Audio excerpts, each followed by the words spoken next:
Marcus Thompson walked up the concrete steps of the federal courthouse in downtown Atlanta. His black leather briefcase felt heavy in his hand, not because of the weight but because of what it contained. Inside were documents that could send 3 corrupt city officials to prison for the next 20 years. As a senior FBI agent, Marcus had spent 18 months building this case against a drug money laundering operation that reached into the highest levels of city government. The morning sun cast long shadows across the courthouse plaza. Marcus checked his watch. 8:45 a.m. His testimony was scheduled for 9:30, giving him plenty of time to review his notes one final time.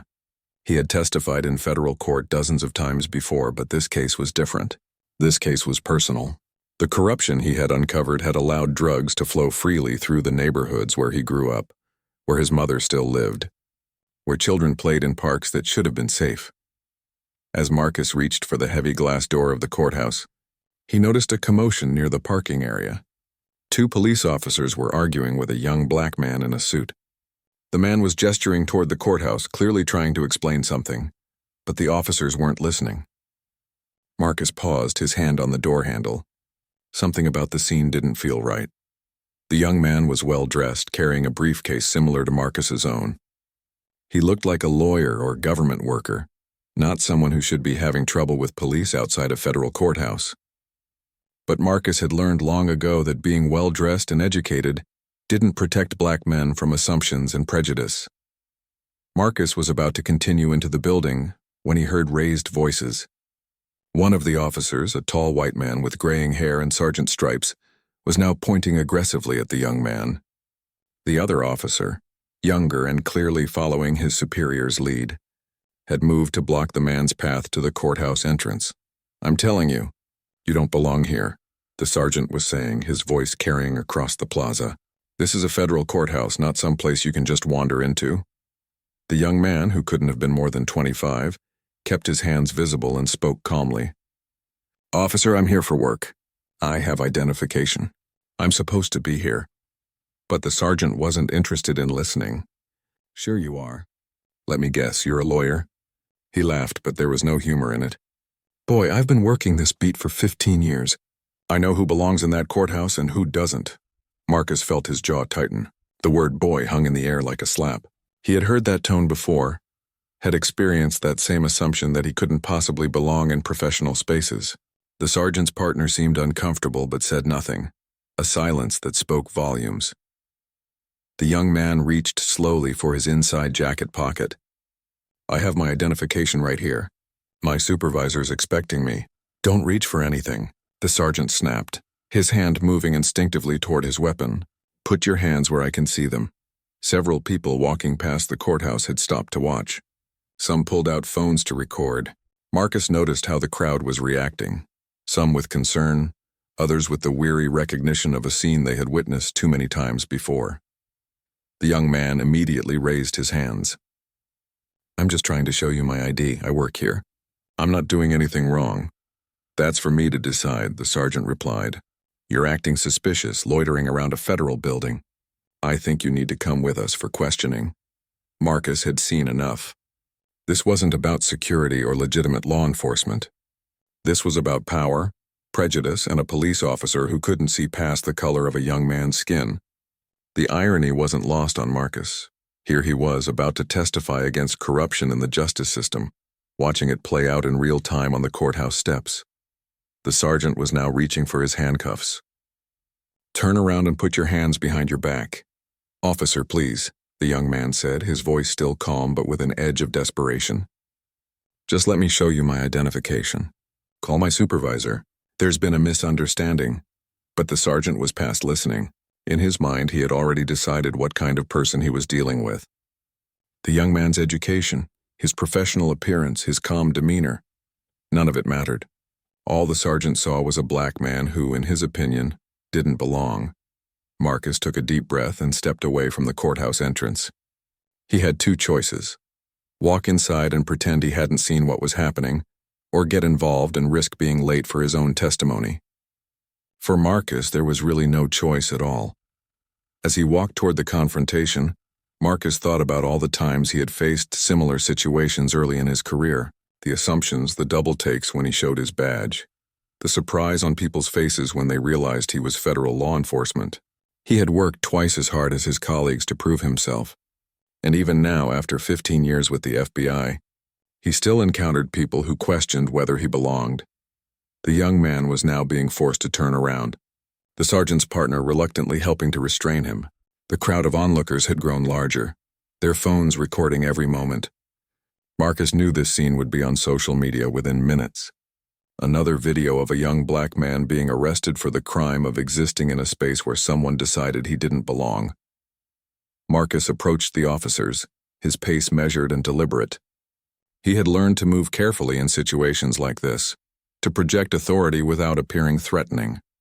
It was a skill every black law enforcement officer had to master. "Excuse me, officers," Marcus said, his voice calm but commanding. "What seems to be the problem here?" The sergeant looked up, annoyed at the interruption.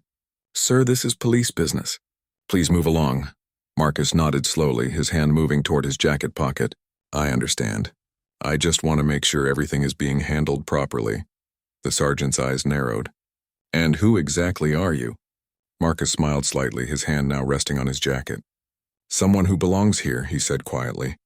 Then with a smooth motion, he pulled out his credentials. The leather wallet flipped open to reveal the golden badge and identification card of the Federal Bureau of Investigation. Special Agent Marcus Thompson, the credentials read, along with his photograph and official federal seal.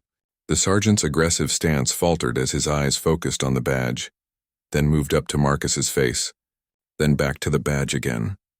The younger officer immediately took a step back from the detained man, as if suddenly realizing he might have made a terrible mistake.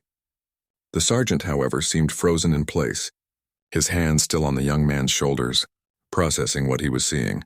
"Special Agent Thompson, FBI," Marcus said calmly, keeping his credentials visible. "I was wondering if you could explain to me what this man has done that requires him to be arrested." The sergeant's mouth opened and closed without sound.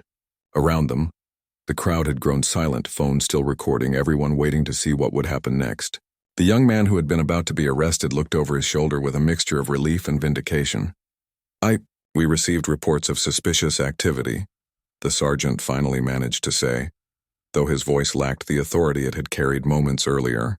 "Someone loitering around the federal building." Marcus looked around the plaza, noting the dozens of people walking back and forth, entering and leaving the courthouse. "Suspicious activity," he repeated. "Can you describe what specifically this young man did that appeared suspicious to you?" The sergeant released his grip on the detained man but didn't step away. He was hanging around the building. Looked like he didn't belong." "Looked like he didn't belong," Marcus echoed. "Based on what criteria exactly?" The silence stretched out uncomfortably. The younger officer was now clearly wishing he was anywhere else. Several people in the crowd were nodding, recognizing the implications of what had just been said. Marcus turned to the young man.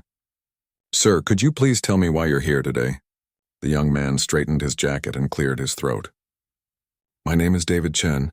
I'm a federal prosecutor with the U.S. Attorney's Office. I was coming to work." He reached slowly into his jacket and pulled out his own credentials. "I have a meeting with the grand jury at 10 o'clock. The sergeant's face had gone pale.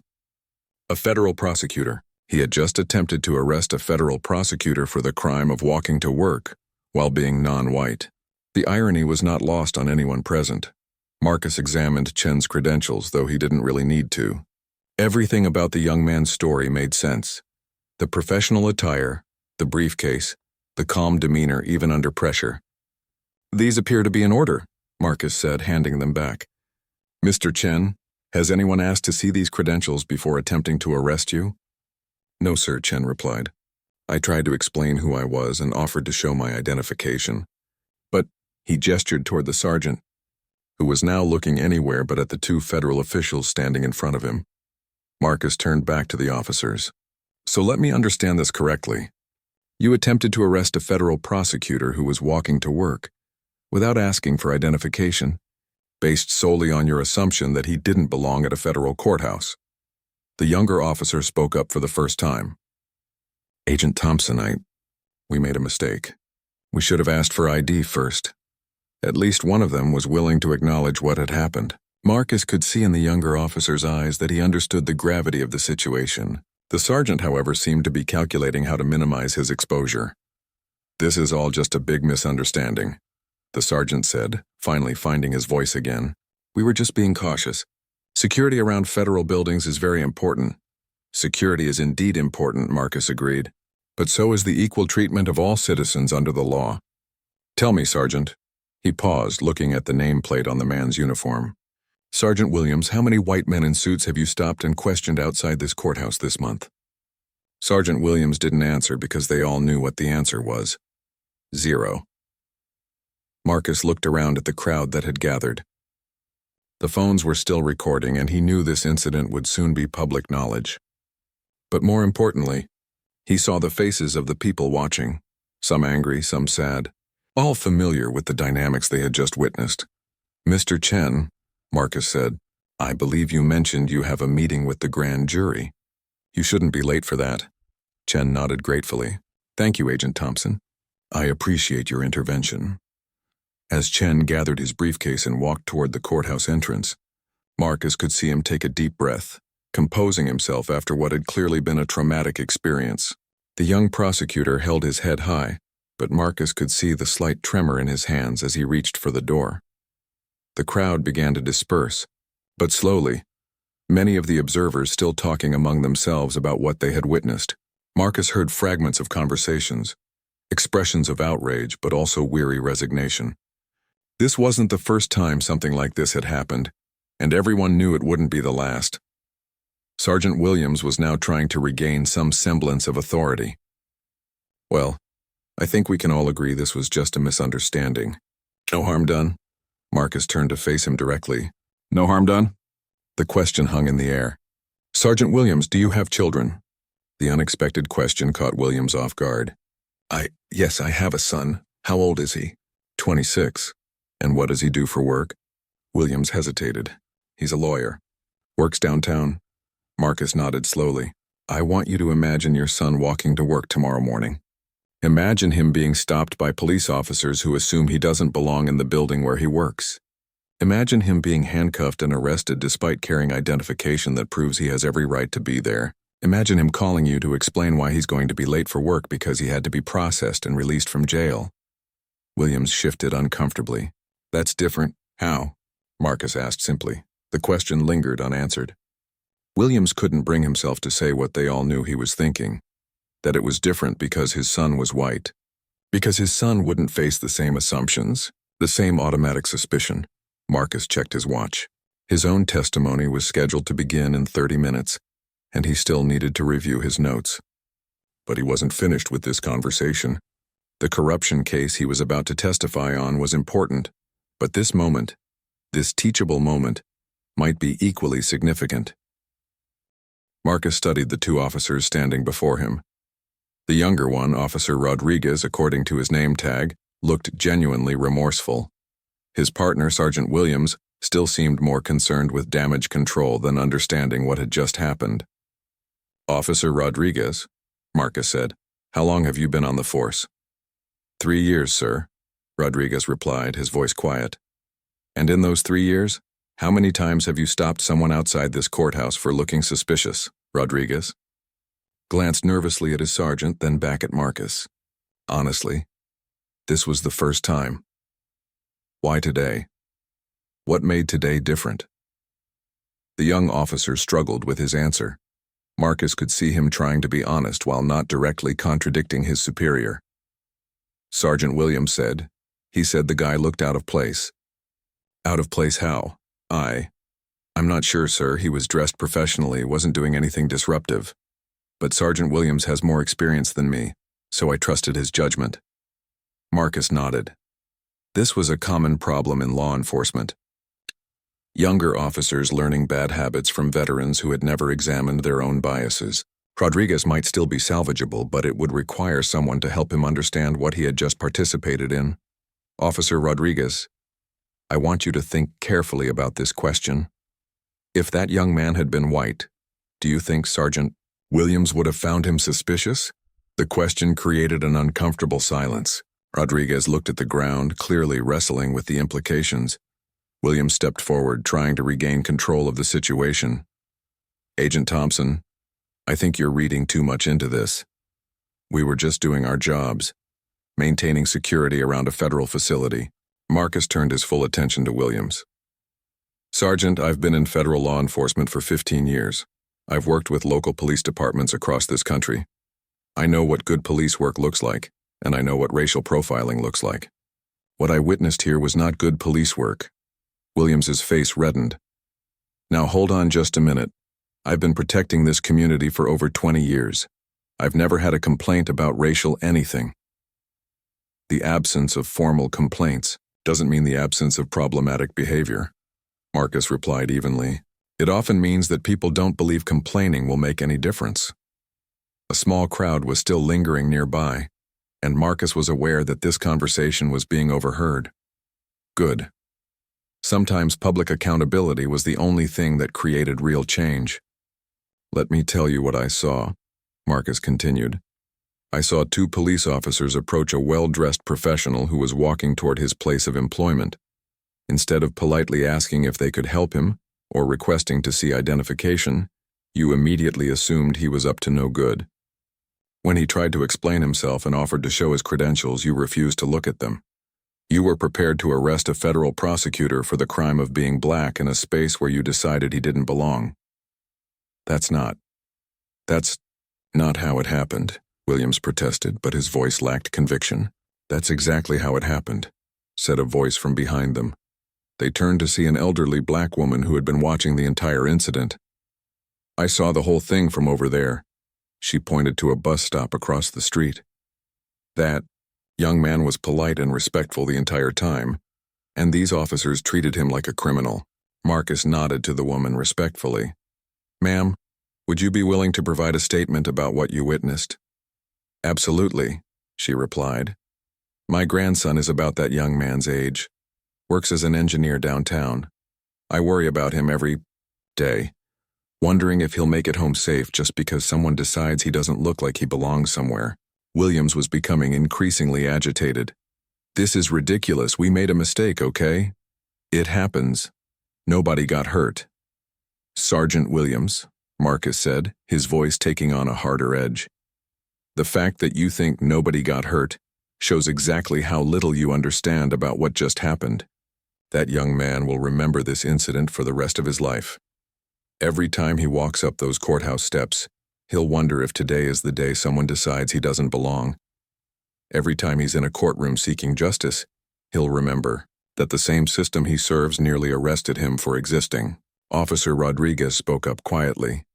Agent Thompson, what should we have done differently? The question gave Marcus hope. At least one of these officers was willing to learn. You should have approached Mr. Chen politely and asked if you could help him. When he explained he worked there, you should have asked to see his identification. When he offered to show it to you, you should have looked at it. It's really that simple. But what if he had been up to something? Rodriguez asked. Then his identification would have been fake, or he wouldn't have had any. But you didn't give him the chance to prove he belonged there. You made an assumption based on his appearance and decided he was guilty until proven innocent. Marcus pulled out his phone and scrolled through his contacts. I'm going to give you both my card, he said, producing 2 business cards from his wallet. Officer Rodriguez, I want you to call me next week. I'd like to recommend some training programs that might help you understand implicit bias and how it affects policing. Rodriguez took the card gratefully. Thank you, sir. I'd appreciate that. Marcus offered a card to Sergeant Williams, who hesitated before taking it. Sergeant, I strongly suggest you consider attending some of these programs as well.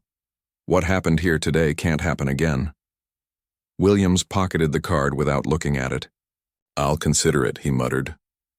This isn't a suggestion, Marcus clarified. I'll be filing a report about this incident with your department. I'll also be contacting Mr. Chen to see if he wishes to file a complaint. If similar incidents occur, in the future involving either of you, this report will be part of the pattern of behavior that investigators examine. The threat of official scrutiny seemed to finally penetrate Williams's defensive posture. Marcus could see him calculating the potential impact on his career, his pension, his reputation. Now, Marcus continued, I have testimony to give in federal court. Officer Rodriguez, I expect to hear from you next week. Sergeant Williams, I expect you to think very carefully about what happened here today and what you're going to do to make sure it never happens again.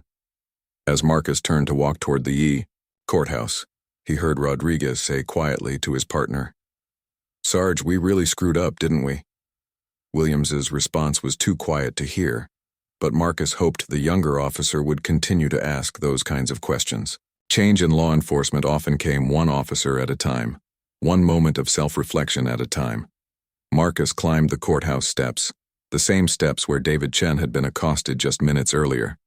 The irony struck him again. He was about to testify against corruption in the justice system, while having just witnessed another form of that same corruption playing out in real time. As he reached for the courthouse door, Marcus wondered how many other David Chens had been stopped, questioned, and arrested simply for existing in spaces where others decided they didn't belong. How many had not been fortunate enough to have an FBI agent witness their humiliation? Inside the courthouse, Marcus made his way through the familiar marble corridors toward the federal courtroom where he would testify. The building hummed with the quiet efficiency of the federal justice system. Lawyers in expensive suits conferring with clients, court reporters wheeling equipment between rooms, federal marshals maintaining security with professional competence. As he walked, Marcus couldn't shake the image of David Chen being forced to place his hands behind his back just outside these same walls. The contrast was stark.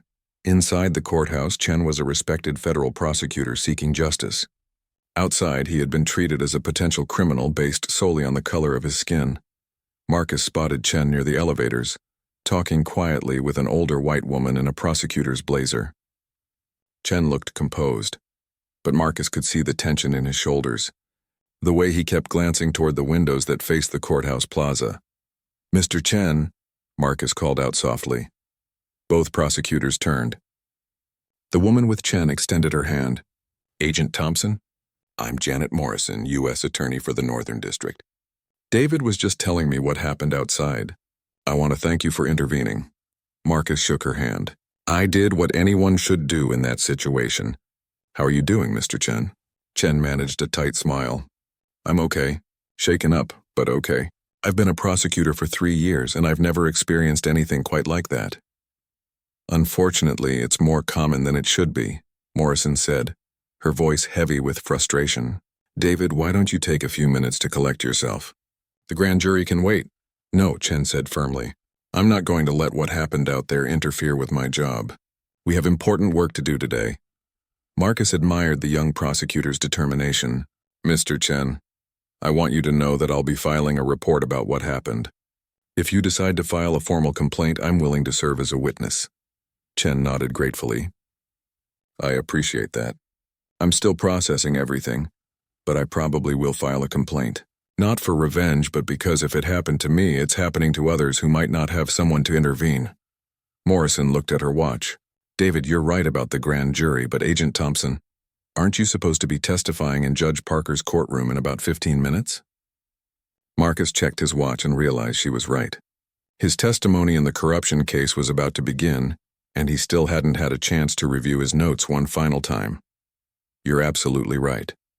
Mr. Chen, we'll talk more about this later. Good luck with your grand jury." As Marcus hurried toward Judge Parker's courtroom, he reflected on the morning's events. He had spent 18 months investigating corruption, city officials taking bribes, police officers looking the other way while drugs flowed through communities, prosecutors who buried cases in exchange for political favors. But what he had witnessed outside was a different kind of corruption, one that was often harder to prosecute but no less damaging to the community's trust in justice.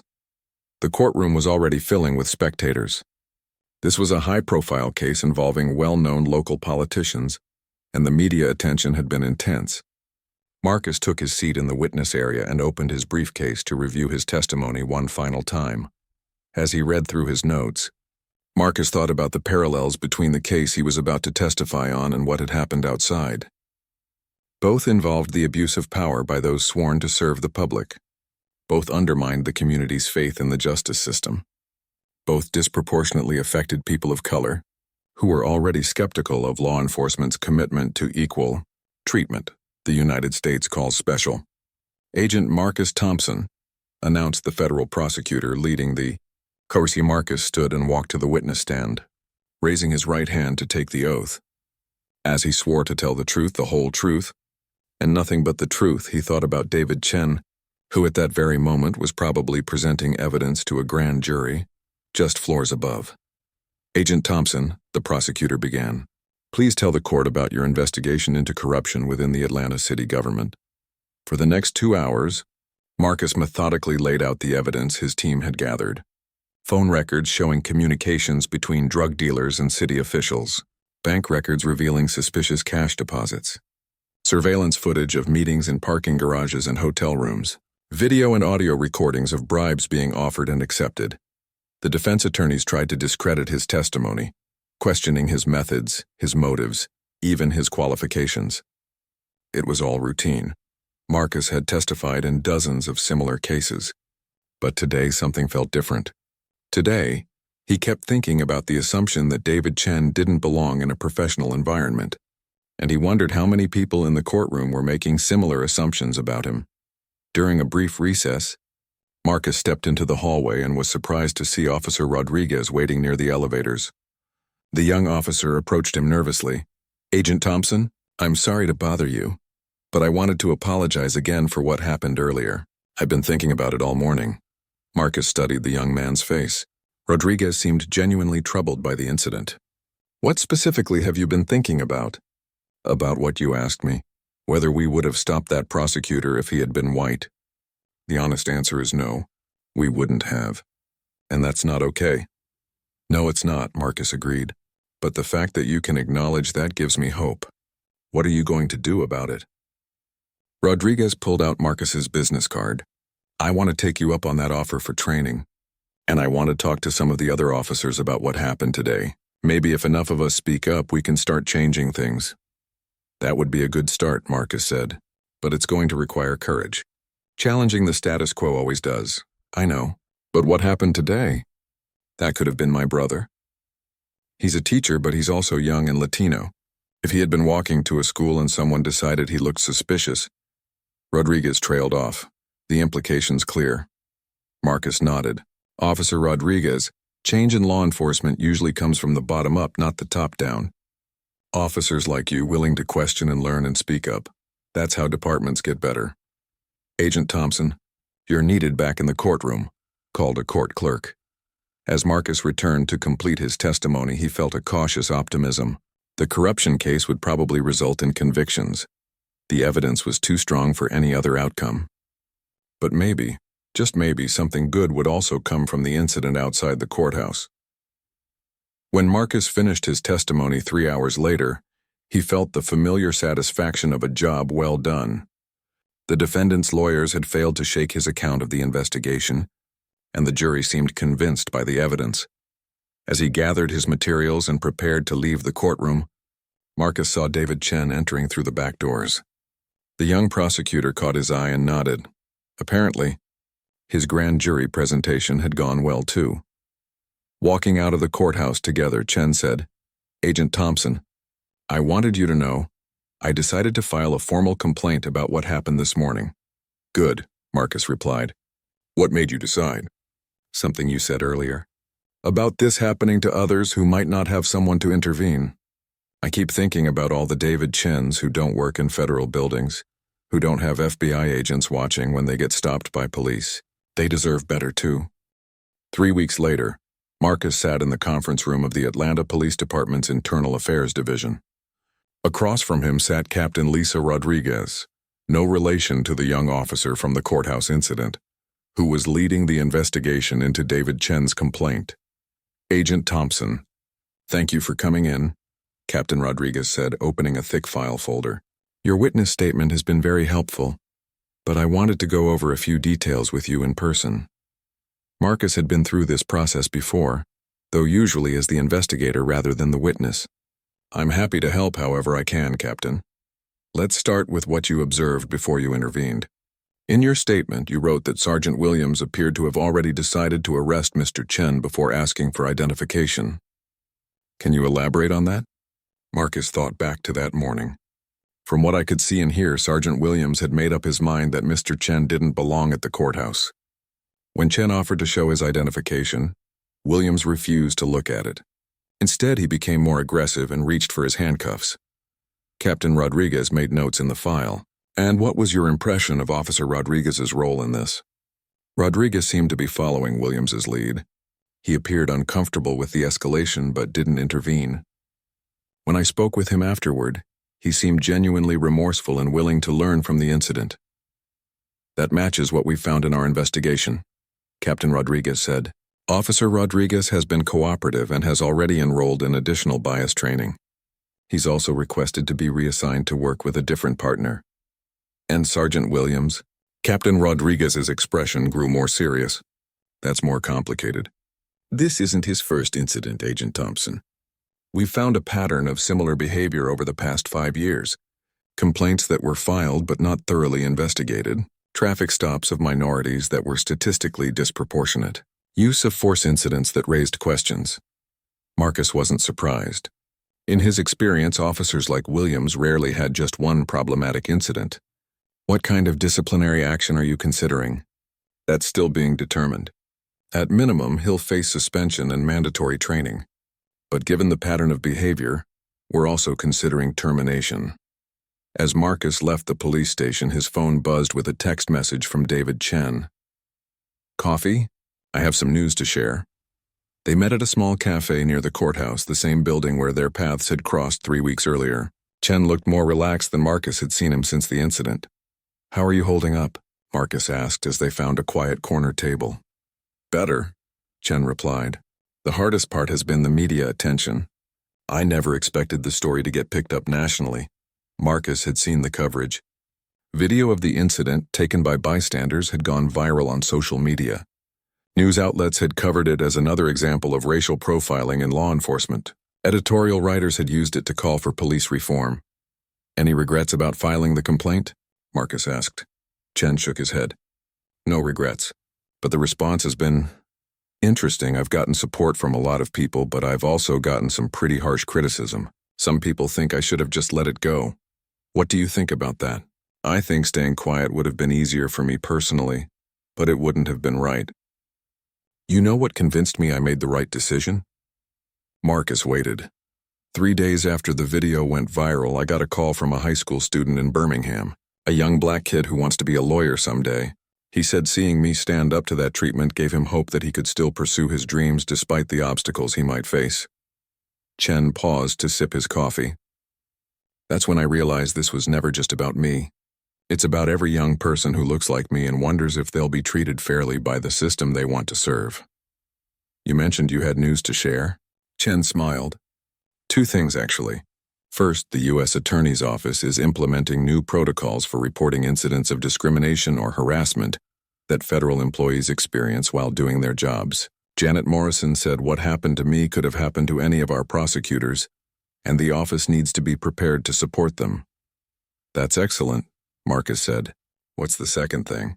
"I've been invited to speak at the police academy. They want me to talk to new recruits about community relations and the importance of treating everyone with dignity and respect." Marcus was impressed. That took courage to accept. "It did," Chen admitted. "But I figure if I can change the mind of even one future police officer, prevent even one person from going through what I experienced, then it's worth it." As they talked, Marcus found himself thinking about the broader implications of what had happened. The corruption case he had testified in had resulted in convictions for all 3 defendants. They would spend years in federal prison for their crimes. But the incident with Chen had sparked conversations about a different kind of corruption, one that was harder to prosecute, but equally damaging to the community. "David, can I ask you something?" Marcus said. "Before this happened, did you think much about racial profiling in law enforcement?" Chen considered the question. "Honestly, not as much as I should have. I mean, I knew it was a problem intellectually, but I had never experienced it so directly.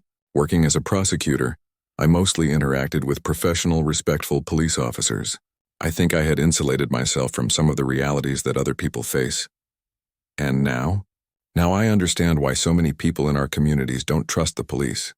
How can you trust a system when you never know if today is the day someone decides you don't belong where you are?" Marcus nodded.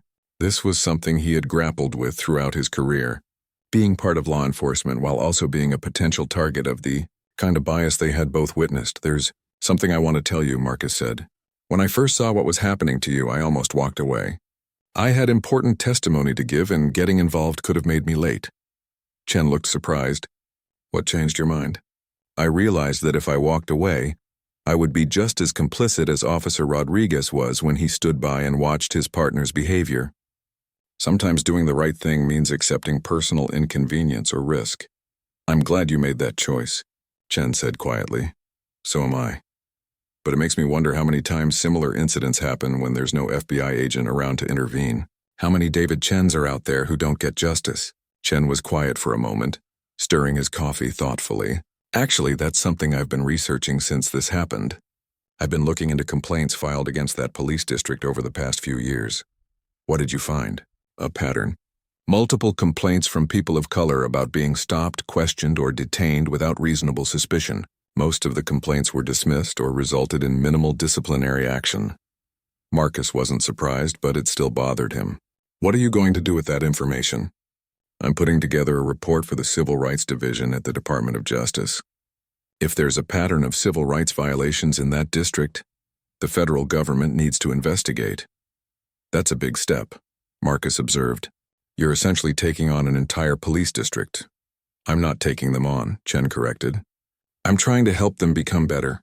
Most police officers are good people doing a difficult job, but when there are problems, they need to be addressed systematically, not just swept under the rug." As they finished their coffee, Marcus reflected on how much had changed in just 3 weeks. A simple act of intervention had sparked a chain of events that was still unfolding. Officer Rodriguez was getting additional training and seemed committed to being part of the solution. Sergeant Williams was facing serious disciplinary action. The U.S. Attorney's Office had implemented new support protocols, and now Chen was working to address systemic issues that went far beyond one incident. "David," Marcus said as they prepared to leave, "I want you to know that what you're doing takes real courage. It would have been easier to just put this behind you and move on with your career." "Maybe," Chen replied, "but I keep thinking about that high school student I mentioned, and about all the other young people who look like me and wonder if they have a place in the justice system. If my experience can help make things even a little bit better for them, then everything I've gone through is worth it." Walking back toward the courthouse, Marcus felt a sense of cautious optimism. The justice system wasn't perfect, far from it. But when people like David Chen were willing to stand up and demand better, when officers like Rodriguez were willing to acknowledge their mistakes and learn, when prosecutors and FBI agents were willing to hold each other accountable, then progress was possible. As they reached the courthouse steps, the same steps where this all began, Chen stopped and looked up at the building. "You know what's funny?" he said. 3 weeks ago, I was nervous about walking up these steps, wondering if someone would question my right to be here. Today, I feel like I belong here more than ever. Not because I'm a federal prosecutor, but because I'm someone who's willing to fight for justice, even when it's uncomfortable." Marcus smiled. "That's exactly the kind." 6 months after the incident at the courthouse, Marcus received an unexpected phone call. It was Officer Rodriguez, and his voice carried an excitement that Marcus hadn't heard before. "Agent Thompson, I wanted to give you an update on some changes happening in our department," Rodriguez said. "Do you have a few minutes?" Marcus was intrigued. "Of course. What's going on?" "Well, remember how I mentioned wanting to talk to other officers about what happened that day? It's grown into something bigger than I expected." Rodriguez went on to explain that he had started informal discussions with younger officers about implicit bias and community relations. Word had spread, and soon officers from other precincts were asking to join the conversations. "We now have about 30 officers meeting twice a month," Rodriguez continued. "We call ourselves the Community Bridge Initiative. We're working with local community leaders to better understand the neighborhoods we serve." "That's remarkable," Marcus said, genuinely impressed. "How has the department leadership responded?" "That's the really good news. The new police chief, they brought in someone from outside after all the publicity from the Chen incident. She's fully supportive. She's made community relations and bias training priorities for the entire department." Marcus wasn't surprised that there had been leadership changes. The media attention and federal scrutiny had created pressure for reform that couldn't be ignored. "What happened to Sergeant Williams?" Marcus asked. Rodriguez's tone became more serious. "He was terminated. The internal investigation found evidence of a pattern of discriminatory behavior going back years. Turns out there were complaints that had been buried or inadequately investigated. And how do you feel about that outcome?" "Honestly? Sad but not surprised. I learned a lot working with him about police procedures and tactics. But I also learned some things that I had to unlearn. Looking back, I can see how his attitudes were influencing my own behavior." After ending the call with Rodriguez, Marcus found himself thinking about the ripple effects of that morning at the courthouse. What had started as one incident had led to department-wide changes, federal investigations, and a new generation of police officers committed to doing better. The next week, Marcus attended a community forum on police relations. David Chen was one of the panelists, along with community leaders, police officials, and civil rights advocates. The courthouse incident had become a case study in how to address discriminatory policing, but also in how communities could work together to create positive change.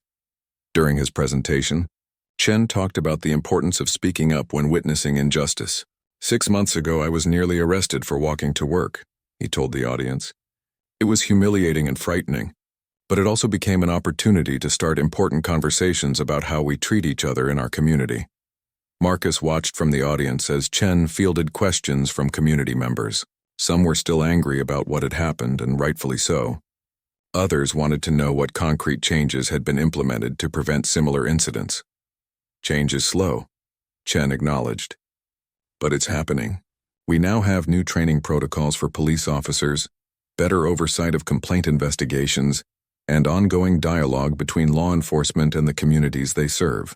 Most importantly, we have officers like Rodriguez who are willing to acknowledge mistakes and work to do better." After the forum, Marcus approached Chen. "How does it feel to be at the center of all this change?" Chen smiled, but Marcus could see the weight of responsibility in his eyes. "It feels important, but also overwhelming sometimes. I never intended to become a spokesperson for police reform. Sometimes leadership chooses us rather than the other way around," Marcus observed. "That's true, but I've learned something important through this process. Change doesn't happen because of grand gestures or dramatic moments. It happens because ordinary people decide to do the right thing in small moments. You showing your badge that morning wasn't dramatic, but it changed everything." As they walked out of the community center together, Marcus reflected on Chen's words. The young prosecutor was right. Change often came through small acts of courage rather than sweeping reforms. "David, I have something to tell you," Marcus said. "The corruption case I testified in that day? The convictions were upheld on appeal. Those officials will serve their full sentences." "That's great news," Chen replied. "Justice served on multiple fronts. There's something else.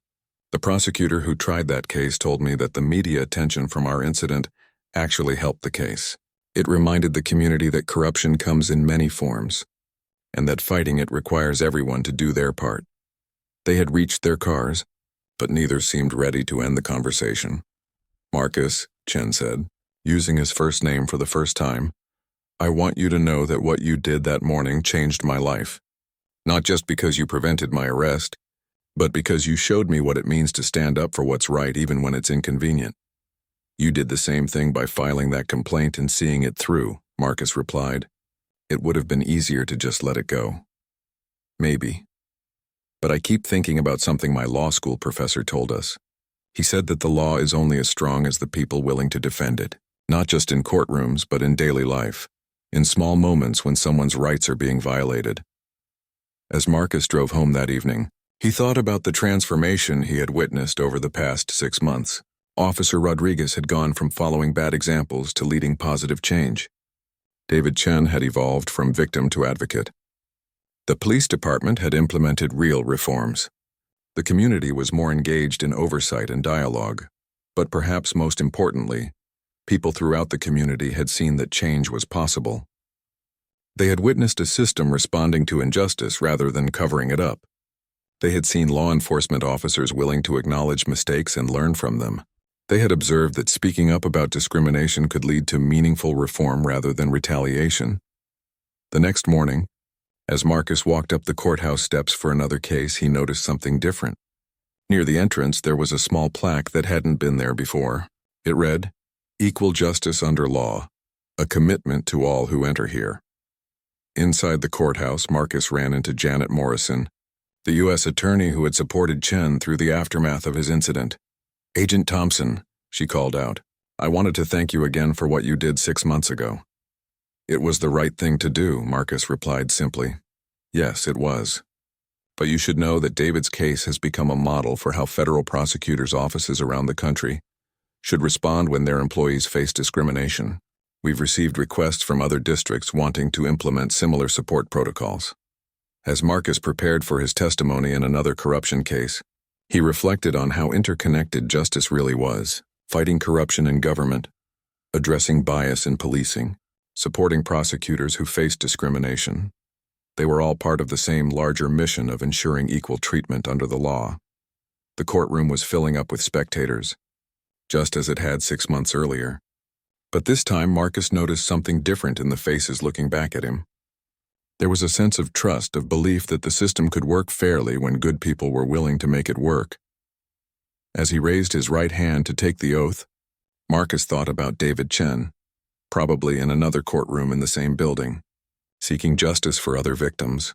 He thought about Officer Rodriguez, likely on patrol somewhere in the city, approaching his job with new understanding and commitment. He thought about all the small moments of courage that had led to meaningful change. "Do you swear to tell the truth, the whole truth, and nothing but the truth?" the clerk asked. "I do," Marcus replied, knowing that truth, uncomfortable as it sometimes was, remained the foundation of justice. The story that had begun with assumptions and bias had become one of growth, accountability, and hope. It wasn't a perfect ending because the work of justice was never finished. But it was a beginning, a reminder that change was possible when people were willing to stand up for what was right, even in the smallest moments.